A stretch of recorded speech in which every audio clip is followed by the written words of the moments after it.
جانتے ہیں وقت کا سپر پاور جس کے پاس پیٹرول میزائل کی کوئی کمی نہیں، جو پوری دنیا میں دادا گیری کرنے میں مشہور ہے، امریکہ سے لے کر یورپ اور نہ جانے کتنے ممالک ایک ساتھ کھڑے ہیں۔ کیا کبھی آپ یہ نہیں سوچتے؟ ہماری آنکھیں تو بہتی ہیں، درد تو ہوتا ہے، تکلیف تو ہوتی ہے، لیکن پراؤڈ فیل بھی ہوتا ہے کہ اتنے سارے کتے اگر بھونک رہے ہیں تو ایک چھوٹے سے علاقے کے لیے مہینے بھر 40 دن سے جنگ کر کے تباہ کر ڈالا، بم بارود سے پورے شہر کو راکھ کر ڈالا۔ لیکن میرے عزیزوں، میری اس گفتگو کو یاد رکھنا، چند دن آئیں گے پھر دیکھنا آپ انہیں غزہ کے بچوں کے ہاتھوں میں پرچم اسلام لہراتا ہوا دیکھیں گے، اور ان ظالموں کے آنکھوں سے آنکھیں ملا کر بات کرنے والے جوانوں کو پوری دنیا آلوچنا کر رہی ہے، تنقید کر رہی ہے، یہ بچوں کے قاتل ہیں۔ ایک نکتے کی بات عرض کر رہا ہوں، ہاسپٹل پر بم گرا دیتے ہیں۔ آپ کو پتا ہے فلسطین میں ابھی تقریباً 8000 بچے مارے گئے، جن کی عمر 6 مہینے، سال بھر، 2 سال، 4 سال، 5 سال۔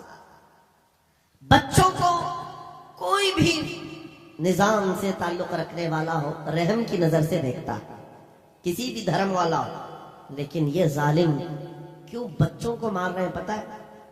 وجہ صرف یہ ہے، وہ خوف ستا رہا ہے جو اقبال نے 100 سال پہلے کہا تھا، سنا ہے قدسیوں سے میں نے کہ وہ شیر پھر ہوشیار ہوگا۔ اقبال نے کہا تھا، سنا ہے قدسیوں سے میں نے کہ وہ شیر پھر ہوشیار ہوگا۔ کون سا شیر؟ نکل کر کے صحرا سے جس نے الٹ دیا تھا تخت روما، وہ شیر پھر ہوشیار ہوگا۔ یہ اسرائیلی وہی کام کر رہے ہیں جو ان کے باپ دادا فرعونی طاقت کیا کرتے تھے۔ فرعون کو نجومیوں نے بتایا تھا کہ ایک بچہ پیدا ہوگا جو تیری سلطنت کو ہلاک کر دے گا، اور اس خوف سے اس نے 1 سال کے اندر 12000 بچوں کو قتل کر ڈالا تھا۔ نجومیوں نے بتایا تھا فرعون کے خواب کی تعبیر میں 12000 بچوں کو قتل کر ڈالا، لیکن جو بچہ اس کی سلطنت کو ہلاک کرنے والا تھا وہ موسیٰ علیہ السلام تھے، پیدا بھی ہوئے ہیں، اور فرعون کے گھر میں ہی اللہ نے ان کو پالا۔ آپ کو پتا ہے، تفسیر اٹھا کر کے دیکھ لیں، جب حضرت موسیٰ علیہ السلام کی ماں، ان کی ولادت کا وقت قریب آیا تو تہخانے میں گئی، بیٹا پیدا ہوا۔ حالات ایسے تھے کہ فرعون جو بھی بچہ پیدا ہوتا ذبح کر دیتا تھا۔ قرآن میں آیا یذبحون ابناءہم ویستحیون نساءہم، لڑکی پیدا ہوتی تو زندہ چھوڑ دیتے تھے، بیٹا پیدا ہوتا تو ذبح کر دیتے تھے۔ اب موسیٰ علیہ السلام جب پیدا ہوئے تو کیا کیا؟ خدا کی تقدیر اور اس کی حکمت کے فیصلے آپ کو میں بتا رہا ہوں، تفسیر سے تعلق رکھنے والی بات۔ اللہ تعالیٰ نے موسیٰ علیہ السلام کی ماں کے دل میں یہ بات ڈالا کہ ایک لکڑی کے صندوق میں ان کو رکھ کر کے دریا میں بہا دو، وربطنا علی قلوب، اللہ تعالیٰ فرماتا ہے کہ ہم نے ان کے دل کو باندھ دیا، مضبوط کیا۔ کس کو؟ حضرت موسیٰ کی ماں کو۔ انہوں نے ایک صندوق میں موسیٰ علیہ السلام کو رکھا اور دریا میں بہا دیا۔ موسیٰ علیہ السلام کی بڑی بہن بہتے ہوئے صندوق کا پیچھا کرتے ہوئے جا رہی تھی، دیکھ رہی تھی کہاں گیا ہے صندوق، سیدھے فرعون کے باغیچے کے کنارے جا کر لگ گیا۔ فرعون کی اولاد نہیں تھی، فرعون کی بیوی وہ باغیچے میں ٹہلنے آئی تھی، دیکھا ایک صندوق آ کر لگا ہے، گلاب جیسا حسین بچہ ہے، اٹھا لیا، پیار کیا اور لے کر کے آئی۔ فرعون سے کہنے لگی کہ ہم اس کو اپنا بیٹا کیوں نہ بنا لیں۔ پہلے فرعون تو ڈرا کہ کہیں وہ میری سلطنت کو ہلاک کرنے والا بچہ یہ تو نہیں ہے۔ بیوی نے کہا کیسی بات کرتے ہو، یہ تو دریا سے بہہ کر کے آیا ہے، تمہیں پتا نہیں مولا کہاں سے بہا کر تمہاری ہلاکت کو لائے گا، تمہاری ہلاکت کہاں سے آئے گی تمہیں اندازہ بھی نہیں ہے۔ سنو میری بات کو، فرعون نے بیوی کی بات مان لی۔ موسیٰ علیہ السلام کی پرورش فرعون کے گھر میں ہو رہی ہے، فرعون کے گھر میں، اور وہ بھی کس شان سے؟ موسیٰ علیہ السلام پیدائشی بچے ہیں، دودھ پلانے کی بات آئی تو کسی دایا کا دودھ آپ پکڑتے نہیں۔ موسیٰ علیہ السلام کی بہن بھی وہاں کھڑی سب دیکھ رہی تھی۔ فرعون کی بیوی سے کہا میں ایک دایا کو جانتی ہوں جس کا دودھ ہر بچہ پکڑ لیتا ہے۔ کہا بلا لاؤ، ہم شاہی خزانے سے اسے انعام بھی دیں گے۔ وہ گئی اور اپنی ماں کو لے آئی، اپنی ماں کو لے آئی۔ موسیٰ علیہ السلام اپنی ماں کے گود میں گئے، جیسے ہی سینے سے لگایا دودھ پینے لگ گئے۔ بادشاہت میں خوشی، اور موسیٰ علیہ السلام کی ماں کو انعام و اکرام بھی دیا گیا۔ ہر بچے کی پرورش کے لیے موسیٰ علیہ السلام کی ماں کو فرعون کے گھر میں رکھا گیا۔ تمہیں پتا ہے رب تبارک و تعالیٰ کی حکمت کے فیصلے، وَمَكَرُوا وَمَكَرَ اللَّهُ وَاللَّهُ خَيْرُ الْمَاكِرِينَ۔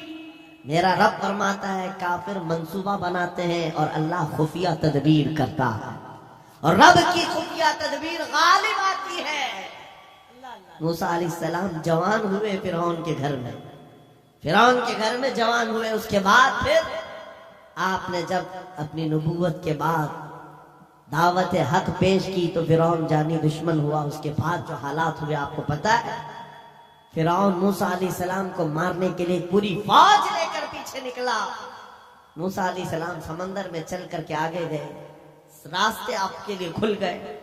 فرعون بھی اسی راستے پر آیا۔ اللہ فرماتا ہے کہ ہم نے سمندروں کو ملا دیا، غرق کر دیا فرعون کو۔ ایک چھوٹی سی تاریخ میں آپ کو بتا رہا ہوں، 12,000 بچوں کا قتل کیا اس ڈر سے کہ مجھے ہلاک کرنے والا بچہ نہ پیدا ہو۔ لیکن جو بچہ تیری سلطنت کو ہلاک کرنے والا تھا وہ تیری ناک کے نیچے پرورش پا رہا تھا۔ آج ان ظالموں نے غزہ کے ہزاروں بچوں کو صرف اس لیے مارا ہے کہ یہ بڑے ہو کر کے مجاہد نہ بن جائے، یہ بڑے ہو کر کے ہمیں آنکھ دکھانے والے نہ بن جائے۔ اور باضابطہ اسٹیٹمنٹ میں یہ کہتے بھی ہیں ان بچوں کو قتل کرنے سے ہمیں کوئی خوف نہیں، کوئی آپتی نہیں ہے، کوئی تکلیف نہیں ہے، اس لیے کہ بڑے ہو کر کے یہ ہمیں آنکھ دکھانے والے بنیں گے۔ یہ ڈر تمہارا بتا رہا ہے کئی ہزار بچوں کو بھی تم قتل کر لو، لیکن تم اللہ کی اس حکمت سے غافل ہو۔ ظالموں، وہ ان قریب پیدا ہوگا جس کو دنیا صلاح الدین کہتی ہے، وہ ان قریب ہوگا۔ میرے عزیزو، آج کے نوجوانوں سے میں یہ کہتا ہوں، تمہارے دور میں بھی یہ ڈرا سہما ہوا جو ماحول لوگ بنانے کی کوشش کر رہے ہیں، ابھی دیکھنا اور حالات خراب کیے جائیں گے۔ ہماری حکومت آئے گی تو مسجدوں کو توڑ ڈالیں گے، مدرسوں کو توڑ ڈالیں گے۔ ان ظالموں کو لگتا ہے تمہارے سارے بلڈوزر میں ہی طاقت ہے، صرف طاقت اسی کا نام ہے۔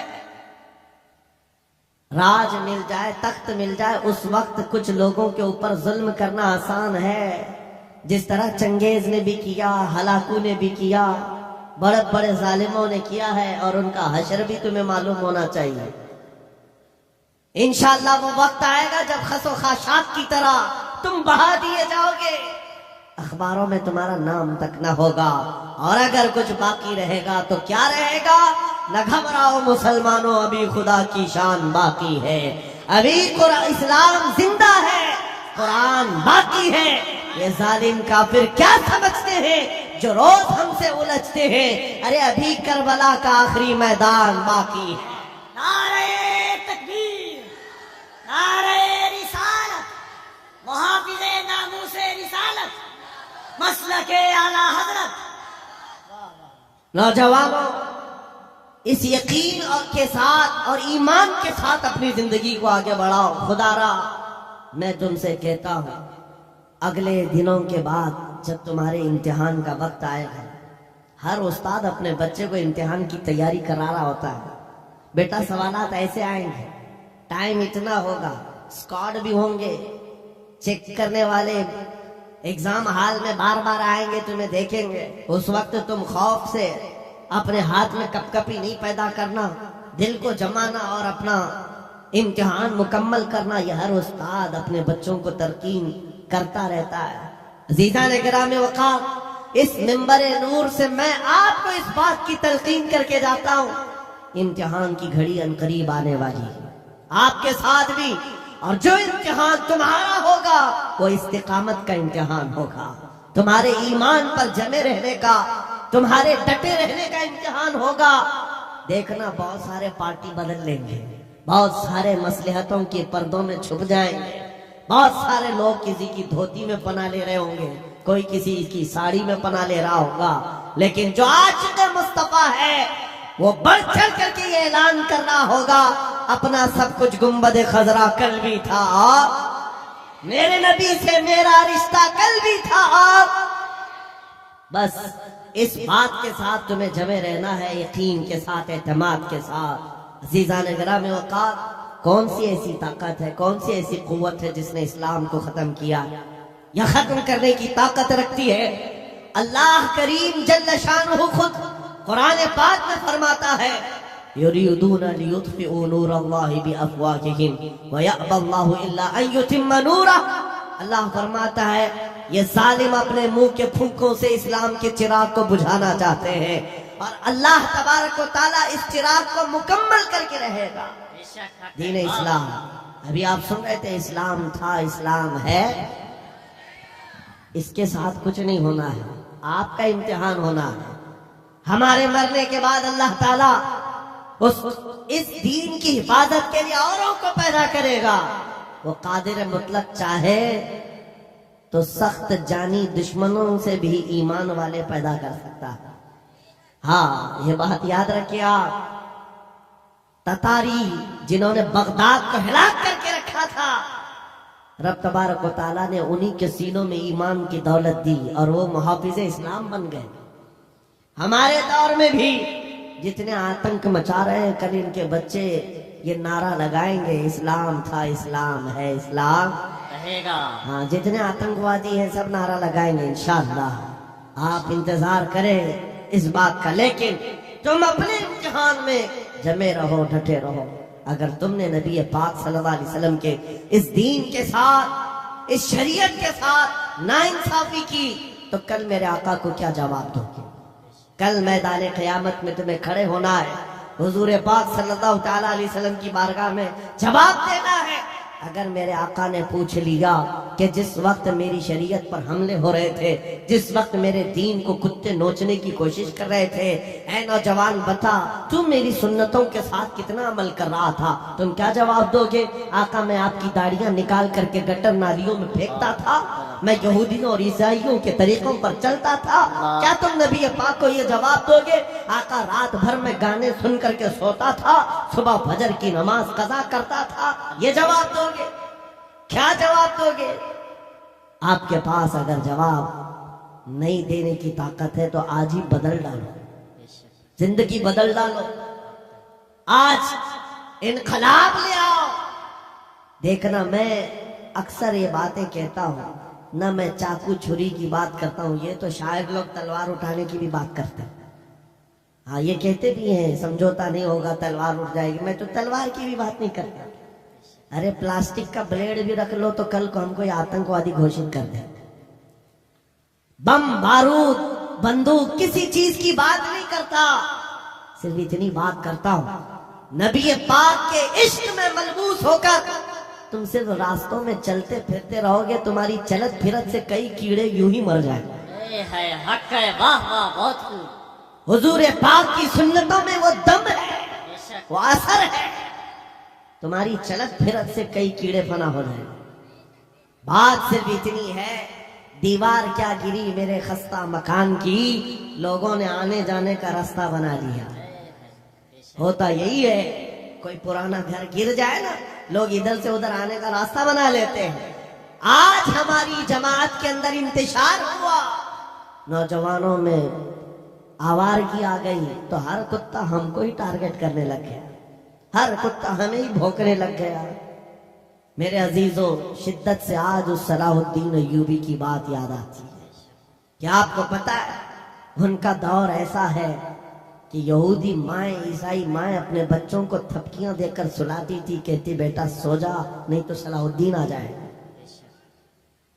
حالانکہ ظلم سے کوئی تخت نہیں بچھایا تھا، سنت مصطفیٰ کا رعب ایسا قائم تھا، حضور کے عشق کا رعب قائم تھا، جس کی وجہ سے پوری دنیا میں ان کی توتی بولتی تھی۔